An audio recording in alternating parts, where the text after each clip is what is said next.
Hoje a gente vai falar um pouco sobre o caso Juan Manuel Izquierdo. Ele tinha 27 anos, era um jogador de futebol e veio a óbito nessa última terça-feira, dia 27. Ele estava internado desde o dia 22 de agosto porque ele teve ali uma arritmia cardíaca, evoluiu para uma parada cardíaca e posteriormente uma morte encefálica. Basicamente sobre esse caso que a gente vai conversar hoje. Agora, caso você não saiba quem é esse jogador, enfim, ele estava jogando contra o São Paulo, ele era de um time chamado Internacional, ele estava jogando contra o São Paulo, Copa Libertadores, e foi mais ou menos isso daqui que aconteceu. Vamos dar uma olhada aqui no vídeo. O goleiro do time adversário ia cobrar ali um escanteio, e ele teve um desmaio. Aqui, como você pode ver aqui um pouco antes. Ele estava meio concentrado, o colega dele percebeu e ele já caiu. Vendo apenas essa imagem, a gente pode deduzir uma coisa, que ele teve um comprometimento cardíaco, porque um dos poucos órgãos que fazem uma pessoa ter uma queda súbita assim da sua consciência é o coração. Como ele estava ali em uma partida, né, estava ativamente no campo, isso daí também sugere um comprometimento cardíaco. Pouco tempo depois a ambulância chega, leva ele para o hospital e é mais ou menos sobre isso que a gente vai conversar. Essa daqui foi a introdução, esse daqui era o jogador, ele tinha apenas 27 anos de idade. Beleza, já falei isso, já mostrei o vídeo.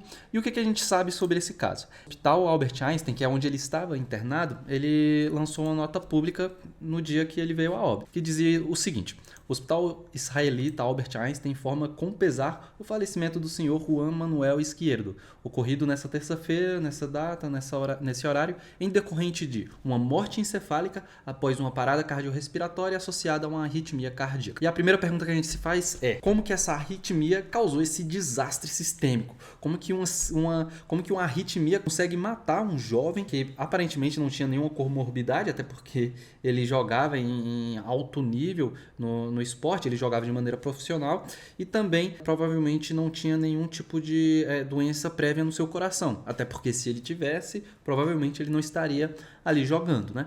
Então vamos entender um pouco como que ocorreu esse desastre sistêmico. Vamos aqui mostrar um fluxograma que eu fiz rapidão. Beleza, deixa eu só apagar essa seta aqui. A arritmia cardíaca, antes de qualquer coisa, ela pode ser dividida em dois grandes grupos: as bradicardíacas e as taquicardias. Ou seja, as bradicardias é quando o coração ele bate de uma maneira mais lenta que o normal, e as taquicardias são as que o coração ele bate mais rápido do que o normal. Vou ignorar nesse vídeo aqui as bradicardíacas. Vou ignorar aqui as bradicardias porque, como ele estava praticando o esporte, naturalmente o coração dele vai estar mais acelerado, porque ele precisa correr, ele precisa chutar a bola. Então, dentro do contexto de arritmia cardíaca, estamos falando aqui das taquicardias. Dentro dessas várias arritmias cardíacas, a minha principal hipótese é aqui a seta gigante que eu tinha apagado, ataque ventricular, porque ela é uma das mais graves e é as que mais ocorrem em pacientes previamente rígidos e mais fatais, porque elas podem evoluir para uma fibrilação atrial. As ataques supras, elas geralmente ocorrem em mulheres, em crianças pequenas, não são tão graves, não conseguem matar uma pessoa assim tão rapidamente.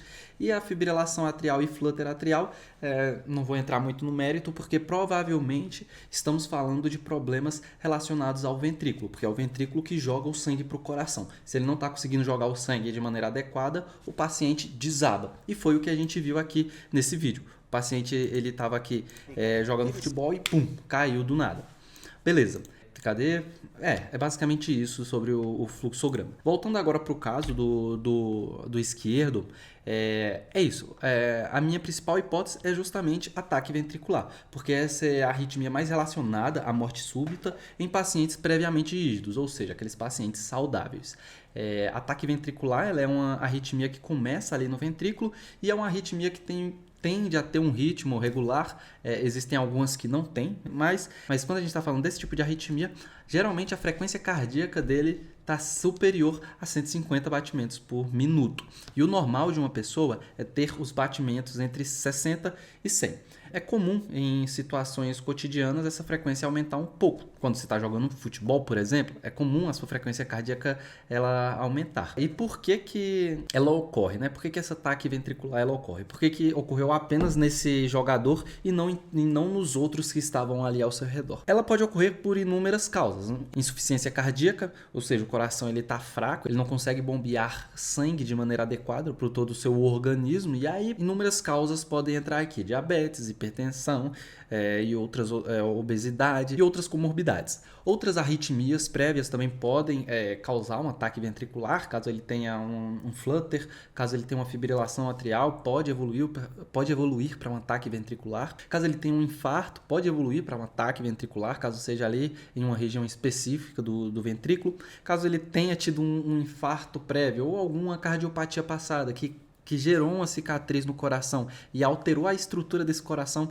ele pode evoluir com um ataque ventricular. E aqui é a minha principal hipótese, né? Eu acredito que ele tinha alguma alteração estrutural no seu coração para ele ter evoluído de maneira tão ruim essa arritmia. Por que eu acredito que ele tinha alguma alteração estrutural? Porque não é comum a gente ficar investigando doenças no nosso coração se a gente não tem nenhum sintoma. Existem algumas pessoas que nascem com alterações no seu coração que é muito difícil da gente identificar, porque a pessoa ela fica assintomática, ela não tem nenhum sintoma. E aí, sob estresse, essas alterações podem evoluir para diversos problemas. E um dos principais são as arritmias. E para entender as consequências desse ataque ventricular, eu preciso explicar como que o coração ele funciona normalmente. Provavelmente você já sabe, mas é muito bom relembrar. Esse GIF aqui tá ótimo.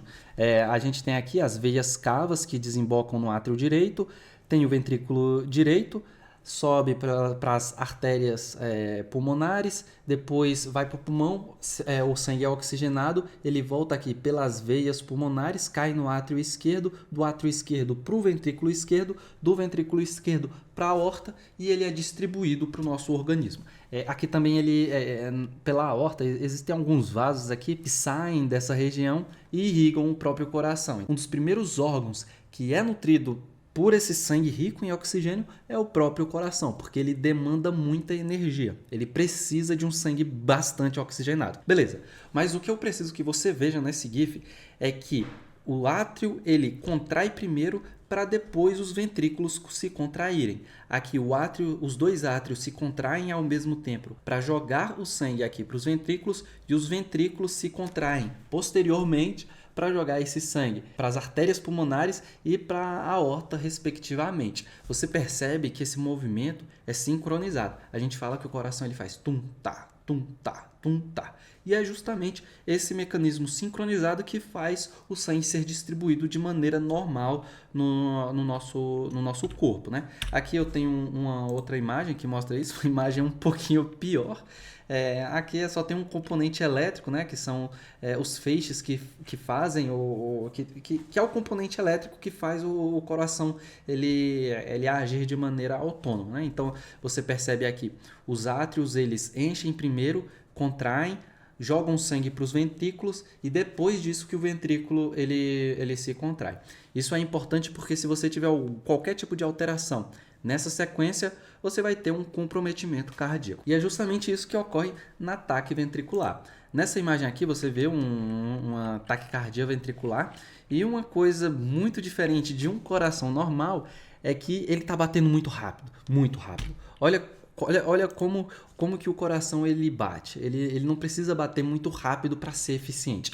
Aqui ele está batendo muito rápido. E o que a gente consegue deduzir da taquicardia ventricular? É que ela reduz a eficiência do coração. Você percebe que o átrio ele não está contraindo totalmente, da mesma forma que os ventrículos também não estão contraindo de maneira eficiente.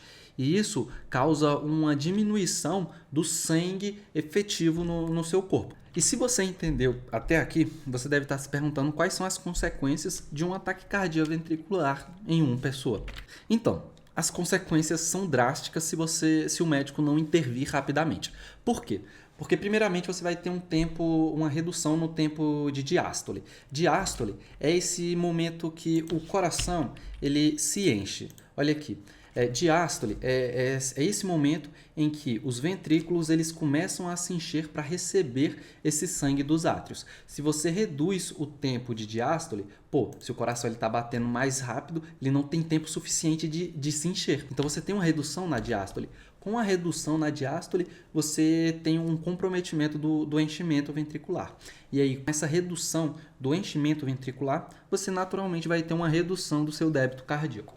Por quê? Se você tem um enchimento ventricular menor, o seu coração ele reduz a sua eficiência. E na medicina, entenda a eficiência cardíaca como o débito cardíaco. Então, se você reduz sua eficiência, você reduz o débito cardíaco. Se você reduz o débito cardíaco, você vai aumentar a demanda de oxigênio de todos os seus tecidos, porque todo o seu corpo ele começa a entrar em fadiga, ávido por oxigênio. Aí, com o prolongamento dessa lesão, desse dano tecidual, você vai ter um comprometimento dos órgãos nobres, que é principalmente o coração e o cérebro. Aí eles começam a entrar em hipóxia. Hipo refere a baixo, óxia refere a oxigênio, ou seja, uma baixa concentração de oxigênio no organismo. Isso será que é ruim? Isso é péssimo, isso é muito ruim, porque esses órgãos eles precisam de muito oxigênio para funcionar normalmente. E se eles ficam muito tempo sem oxigênio, eles geram complicações irreversíveis, que eu vou falar mais para frente. Com seu coração sofrendo hipóxia, caso não seja revertido essa condição, você vai ter uma instabilidade hemodinâmica. Ou seja, o componente hemodinâmico do paciente está comprometido. E aí ele começa a colapsar. E isso daí geralmente é irreversível, porque esses órgãos eles são muito sensíveis à alteração de oxigênio. E aí, caso você não reverta essa condição, o paciente ele vai evoluir para uma fibrilação ventricular. Eu acho que eu tenho até uma imagem aqui que mostra a fibrilação ventricular, que é mais ou menos um ataque ventricular, só que muito mais grave. Aqui o coração ainda está batendo pelo menos um pouco, ele está jogando pelo menos um pouco de sangue na circulação. Na fibrilação ventricular, meu amigo, infelizmente não tem contração eficiente. Olha como os ventrículos, eles estão só se mexendo, eles estão só fibrilando, eles não conseguem mais contrair de maneira eficiente, eles não conseguem mais jogar sangue para o corpo. Essa situação aqui é potencialmente fatal, o paciente está muito grave. Ele está crítico. E aí, a evolução da fibrilação ventricular é provavelmente isso daí que você está pensando. Uma parada cardiorrespiratória. E eu imagino que foi essa a evolução do jogador, porque alguns veículos de comunicação referiam que ele chegou ao hospital Albert Einstein em uma parada cardiorrespiratória. Enfim, é muito difícil falar qual é o tratamento nisso daí, porque cada paciente é um paciente, mas via de regra, quando você está diante de um ataque ventricular, é comum você fazer, o choque, ou uma cardioversão ou uma desfibrilação, mas aí vai depender do tipo de ataque ventricular que o paciente está tendo. Beleza, e na nota do hospital Albert Einstein, eles disseram que o paciente ele seguiu mais ou menos essa cronologia. Ele teve a arritmia, que estava associada que evoluiu para uma parada cardíaca e que evoluiu para uma morte encefálica. O que é a morte encefálica? É a morte que qualquer pessoa conhece, só que descrita de maneira médica. É uma lesão cerebral irreversível. Como a gente pode ver aqui, ela é uma lesão irreversível de causa conhecida, ou seja, a gente sabe a causa, a gente sabe o porquê que o paciente evoluiu para uma morte encefálica. Uma coisa curiosa da morte encefálica é que se você pegar os parâmetros fisiológicos desse paciente, eles vão estar normais. A temperatura dele vai estar ok, a pressão também pode estar ok, a frequência cardíaca pode estar ok, a saturação dele também está dentro do normal. E para você fazer esse diagnóstico, você precisa naturalmente de excluir outros diagnósticos que cursam com lesão cerebral, Então você tem que descartar distúrbios de eletrólitos, acidose, uso de drogas específicas. E uma coisa interessante para saber sobre a morte encefálica é que o médico, para ele começar essa investigação, ele não precisa da autorização familiar para iniciar esse protocolo. A morte encefálica ela é um diagnóstico médico, então a gente tem a obrigação de investigar, independentemente se a família estiver de acordo. Infelizmente. A forma como você realiza esse protocolo de morte encefálica, mano, é gigante, é muito detalhado, é muito específico, porque estamos lidando com seres humanos. Mas de maneira bem resumida, ela é realizada por 2 médicos diferentes que não estejam relacionados à equipe de transplante ou captação de órgão. Aí qualquer médico pode fazer, iniciar ou finalizar o protocolo de morte encefálica, mas é claro, a gente vai dar preferência para aqueles médicos que sabem do que ele está lidando, né? Então, se é uma lesão cerebral, vamos dar prioridade para os neurologistas, para o neurocirurgião, para o intensivista que lida de maneira intensiva com esse paciente. E aí existe essa ordem aí hierárquica que geralmente é respeitada. Mas qualquer médico pode fazer esse protocolo, um médico recém-formado, um patologista, um cirurgião, enfim. E esse protocolo ele é composto por vários exames clínicos, teste de respiração para ver como que o paciente, como que ele consegue respirar sem a ajuda de aparelho, porque geralmente quando você inicia esse protocolo, o paciente está grave, entubado e etc. E alguns outros exames de imagem complementares que não vale a pena ser citado aqui. Mas esses exames clínicos, eles vão principalmente avaliar reflexos que têm origem no tronco cerebral. Se o paciente ele tem algum comprometimento no tronco cerebral, que é onde saem ali os principais nervos cranianos, provavelmente ele tem uma lesão irreversível, né? Aqui eu coloquei uma imagem simples do tronco cerebral. A gente tem aqui, ele é composto por essas 3 estruturas, né? O mesencéfalo, ponte, o bulbo também. Aqui saem os nervos cranianos e os exames clínicos relacionados à morte encefálica são exames que avaliam a integridade dessa estrutura. E é isso. Meus sentimentos para a família desse jogador. Eu acredito que é muito difícil lidar com esse tipo de perda. Um cara jovem, tinha um futuro aí gigantesco pela frente, jogador profissional, aparentemente sem nenhum tipo de doença, né? Por isso que eu desejo que Deus console os seus corações. E eu vou ficando por aqui. Um abraço e até o próximo plantão.